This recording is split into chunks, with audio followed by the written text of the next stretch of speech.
तर मराठी भाषा गौरव दिनाच्या निमित्तानं मनसेकडून छत्रपती शिवाजी महाराज पार्कमध्ये मनसेकडून कविता वाचनाचा कार्यक्रमाचं आयोजन करण्यात आलेलं होतं। तर 4 ते 5 दिवसांपूर्वी मला राज ठाकरेंचा फोन आला। ते फार उत्साहित होते। ते मला त्यांच्या ठाकरे आवाजामध्ये म्हणाले, आशाताई मला तुम्ही 27 तारखेला काही झालं तरी संध्याकाळी 6 वाजता हव्यात।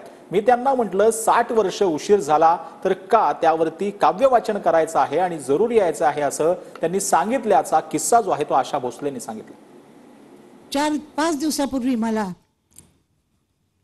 राज ठाकरेंचा फोन आला आणि त्यांनी मला सांगितलं की त्यांचा तो आवाज एकदम खोगरा आणि घरगरीत तो ठाकरे आवाज त्या आवाजात त्यांनी म्हटलं, आशाताई मला तुम्ही 27 तारखेला काही झालं तरी संध्याकाळी 6 वाजता हव्यात।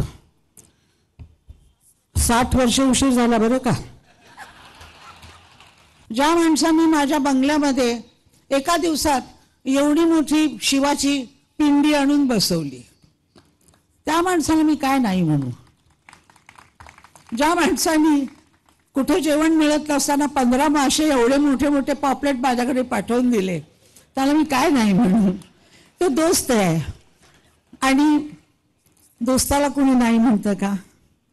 नाही, तसे ते दोस्त आहेत माझे। त्यामुळे मी आज